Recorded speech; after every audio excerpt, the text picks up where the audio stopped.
production. We're pushing code through the internet to push this podcast out. Do you feel stable right now? Is your browser stable? Stable than 2 weeks ago. What is wrong? What is wrong with developers? Did they not read my blog on techno-empathy? Well, the problem now is that, we used to, when we were making apps, we'd test the browsers. And now, with a browser, you need to test all the apps? How does that scale? How do you scale that? And okay, so Chrome 48 comes out. Every company has a problem with it because they're not using HTTPS or whatever. Does everyone have to be able to react really quickly to that? And I think the answer is yes. Yeah. Yep. Especially if you're Google and you own the browser for which you also own the application that we cannot use anymore. And then it becomes about understanding product life cycles and having your product life cycle work within the microcosm of all of its dependent apps' product life cycle. So our partners are Chrome and SQL or anything. We need to know how many releases of Chrome are there going to be this month, and how many releases of SQL, and is that information public? Yeah, I blame DevOps. If they just followed ITIL principles and actually stuck to standards and became ISO compliant, we wouldn't have any technology issues. Ooh. Of course, we'd all be using terminals and green screens, but that's a different story. There you go. That seems like a loaded statement, Mr. Hooper. Yeah, is that coming from anything you might have read recently? Well, standards are good. Of course we need to have them, right? But like a browser standard, what would make Chrome, what functionality would they be adding that would render Hangouts unstable? Not useless, because it did work. You can get in and you can say hi to each other, and then it hangs up on you. So it's not that it doesn't work, it's just completely unstable, right? It's probably a security feature, or just a scaling issue, right? Because video through web. Unless they're coming out with a premium version soon that doesn't crash. Yeah, and you pay $5.99 for that a month. Red Chrome. Red Chrome. So who here actually pays? It's red out. It's red out. It's going to be the Hangout. By the way, I don't know. I haven't. YouTube Red. You know why? Because when they did that, they increased the amount of advertisements on the regular YouTube so much that it's driving me crazy. Ooh. And I was like, this is not working for my 1-year-old who wants to watch. No, just bite the bullet. YouTube Red is pretty wonderful. It is. Yeah. Well, and here's the approach. Someone strategically said, well, we can't really compete with Spotify, but we want a bunch of people on Google Music. So how are we going to do this? Oh, everyone. We've got 2 billion people on YouTube. Let's kill YouTube, make it so bad that people want to buy YouTube Red, and we'll give them Google Music for free. See, I was the other way. I got Google Music and got YouTube Red for free, but it still works. And does it play commercials? No. Nope. And you can minimize it, which is a feature that you never knew you needed because your life was so inconvenienced before, and now you realize it. Exactly. You're so right. Oh my gosh, now in the car I can jam to my tunes and still have my GPS. It's a beautiful thing. YouTube Red is the Spotify killer that we didn't think would be the Spotify killer. Yeah. Indeed. And There's really, an offline mode. Is there offline mode on Red? Yes. I don't know. You can download whatever videos you want locally, and so it can play offline. Sorry, So go when I'm flying. killing Netflix, Spotify, and Pandora all in one big swoop. Yeah. Wow. And destabilizing Chrome. It's a good thing Google doesn't do anything evil. Until they do. What time is it? Oh, it's 2 o'clock on a Well, Friday. what they did is they hacked Wikipedia and redefined evil as making better services from us.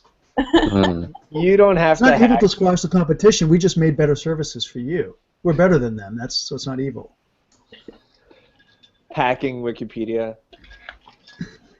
No one has to hack it. You just contribute. Don't update it. I just hacked it. I created a new wiki see the article.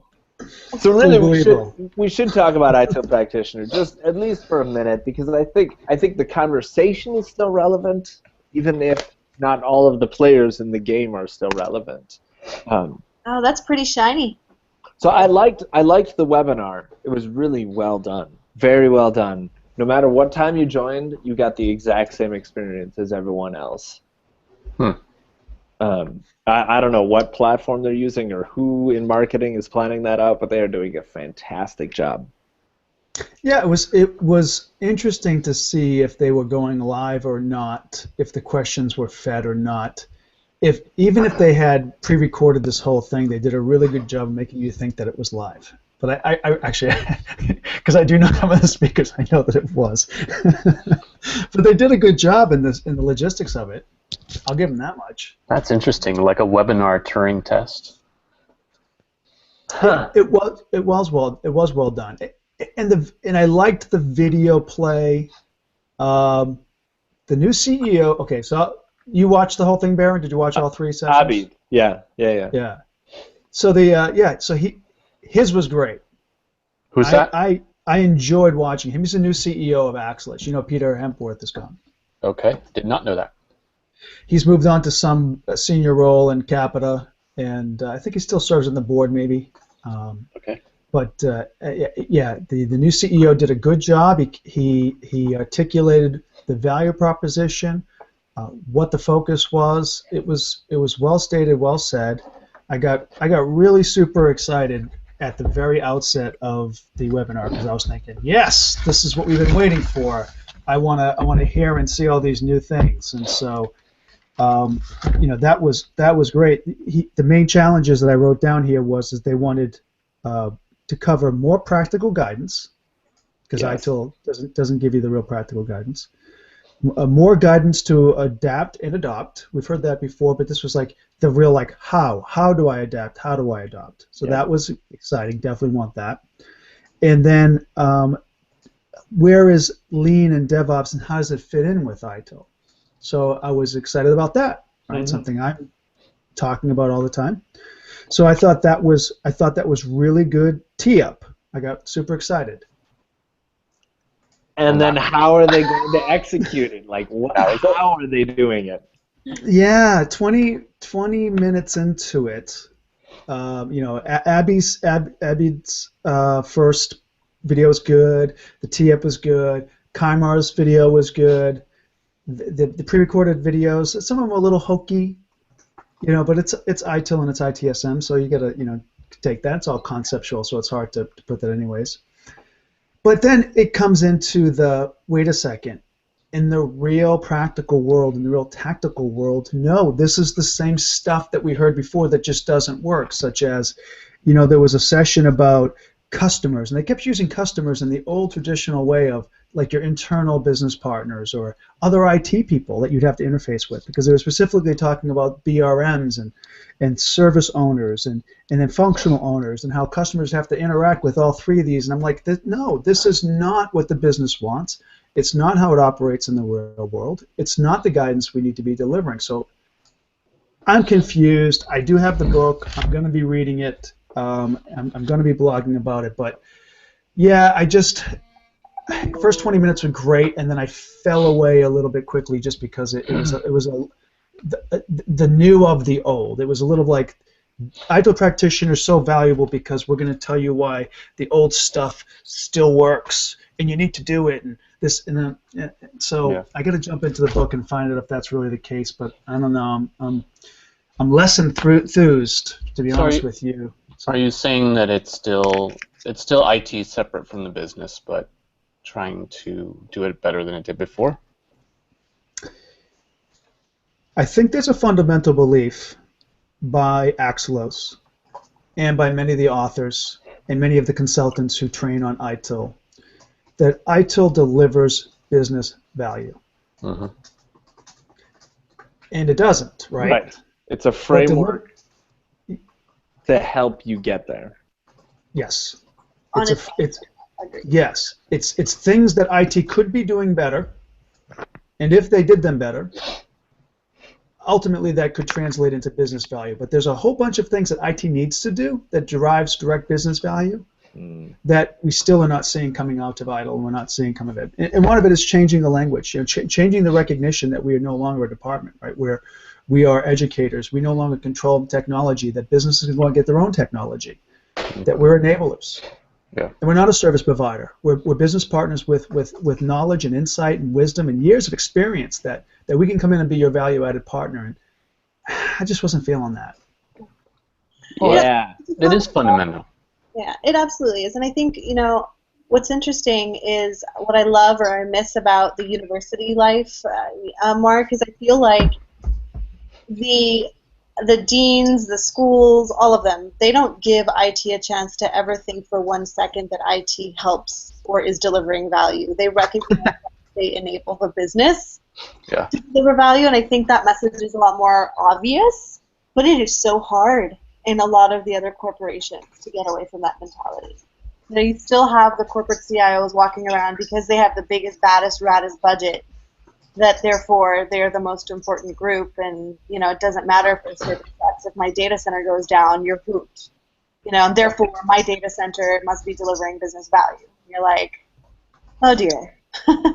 It's interesting because I think in academia, often the CIO is not at the table, which is what we've heard preached for a long time. The CIO has to be at the table. But when the CIO is at the table, then you're delivering services, because you're still not all the way there to being partners yet. So I don't know. Yeah, it still creates this wall between you and the business. Mm-hmm. We need to get away from that. We have to stop being technology evangelists and start being people that are therapists, business therapists. Yeah.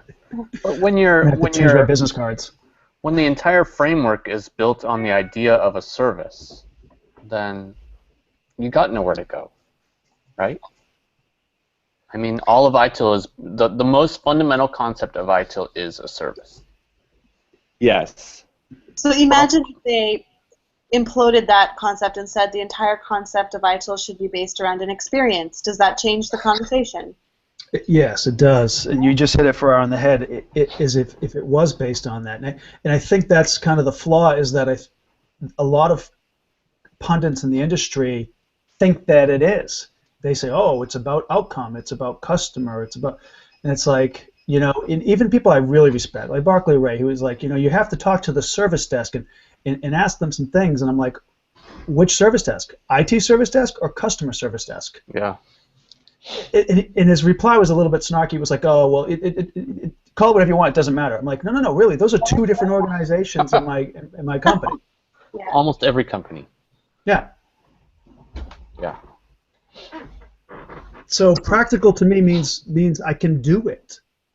You can tell me and I can do it, right? So, yeah, there was just a lot of the old. It was basically, if you took the last three Fusion events, the last 3 Pink events, the last couple of HDI and SDI events, and just mashed them into a little, quick summary. That's a bit of what the presentation was. And again, I respect and personally love some of the people who presented. I mean, Simone is a great friend, and I love her, and I always love listening to her. But some of the things that she's still saying, because of what's the book is promoting, I just don't fundamentally believe in. And her and I even got into some of it on a call not too long ago. We were doing a hangout talking about ITSMF in France and how it needs to just kind of revive itself, and she's there now. But if we keep using this we're in support and we deliver services like you're saying, Mark, you're right. We're never going to get to the point that no, we can deliver innovation, and we can deliver opportunity, and we can deliver market capture. And that's what companies want from their IT, because everything else that it doesn't, that is commoditized, and they can just buy it. Right? Yeah, absolutely. It's real.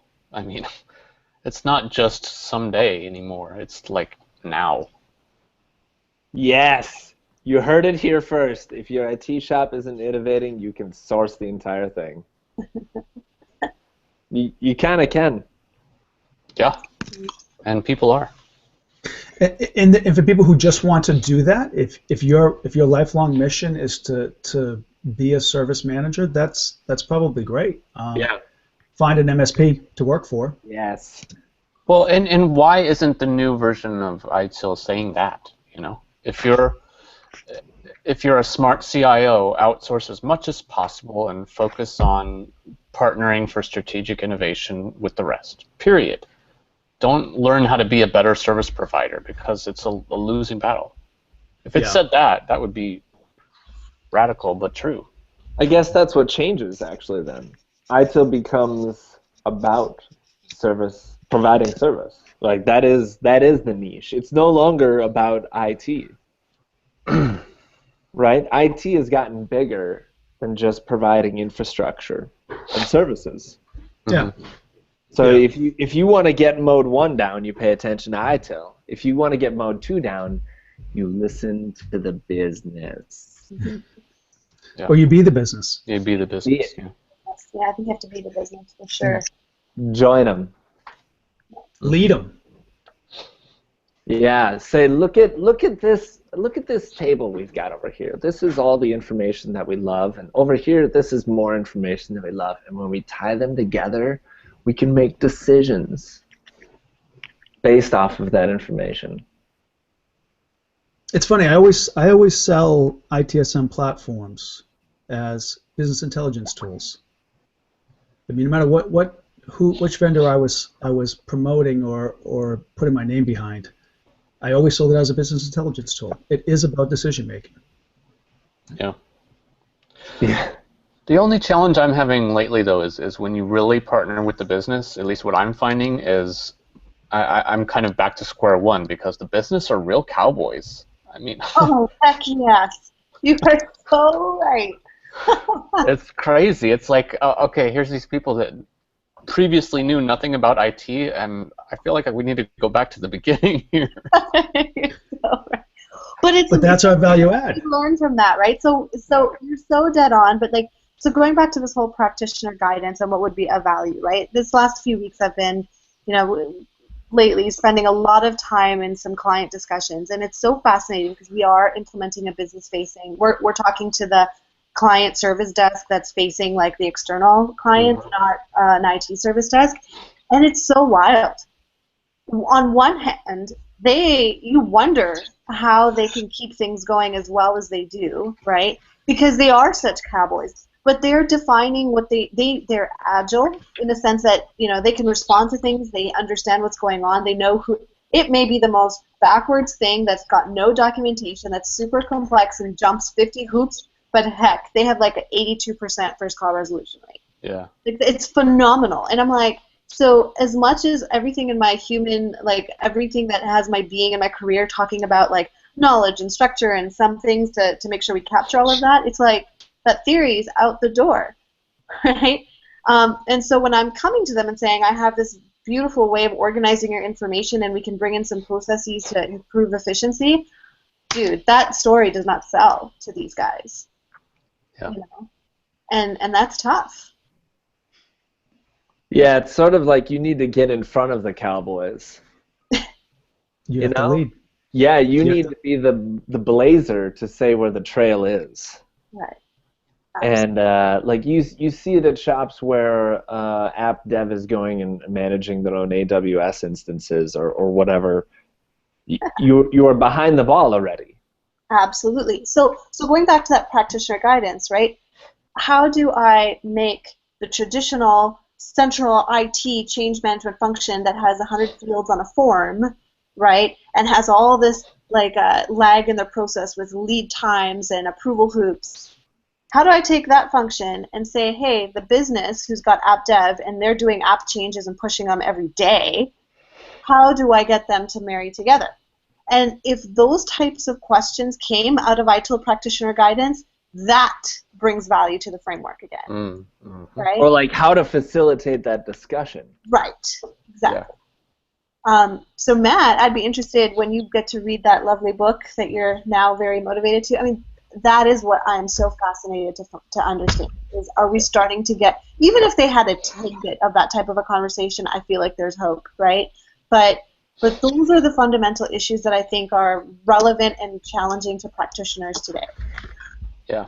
I've seen recently business units that, they'll have an app built, IT's trying to get it transitioned, and they're already building another one, and they're already outsourcing to have another one alongside it built, all trying to do the same thing better. And IT's just like, what the heck? Because it doesn't even, it can't even fathom how agile the business really wants to be. Absolutely. They're so agile, they're tripping over themselves. Yes. Yeah, and the big rage now is all this multi-speed conversation. Yeah. Right? It's more than bimodal. It's multi-speed, which is it's kind of silly. It's a human. Just go back to the human nature of how everybody operates. When we feel confident and stable, we will run fast. If we fear there's risk, or if there's somehow instability, we will slow down and start to tiptoe. It's just human nature, and it doesn't matter if it's IT or any other business aspect. Get on. So design around that. Design around how humans operate, and stop trying to fit everything into a black and white box, you left-brained. Yeah, I totally agree. I totally agree. I mean, it seems totally counterintuitive. I think it was Gartner, right? The dual mode and all that stuff. It's like, it does not fit like that. It just doesn't. I don't even know why it's helpful to talk about it like that, but I think you're right. It's match the speed to the situation. It's helpful. The reason, Mark, is because for some innate IT or just the personality that goes into IT reason, the binary thinking, is a process is something that everybody has to follow, and there has to be one that we all know how to do. So if you say change management, well, this is our change management process. Now, for those of us like on the ones on this podcast and many of the ones that we associate with have recognized it's all risk-based, config-based, and asset-based. Your change process is going to be dynamic based on what you're changing, when you're changing it, how you're going to change it, who you're changing it for. And so when you take that, it's more of an art than a science. It's well, okay, of course this is no-brainer, it's common sense. But when you try to make it a science, it didn't. And that's why the bimodal all of a sudden was trying to put a scientific notion of, well, here are systems of records, stable systems that should change only through a more rigorous testing process and only through more architectural review boards and more rigors. And then these are systems of innovation that should change very fast. And in 20 seconds, that's bimodal or bipolar, whatever you want to call it, where you have these two brain processes or two thoughts on how you want to act and operate.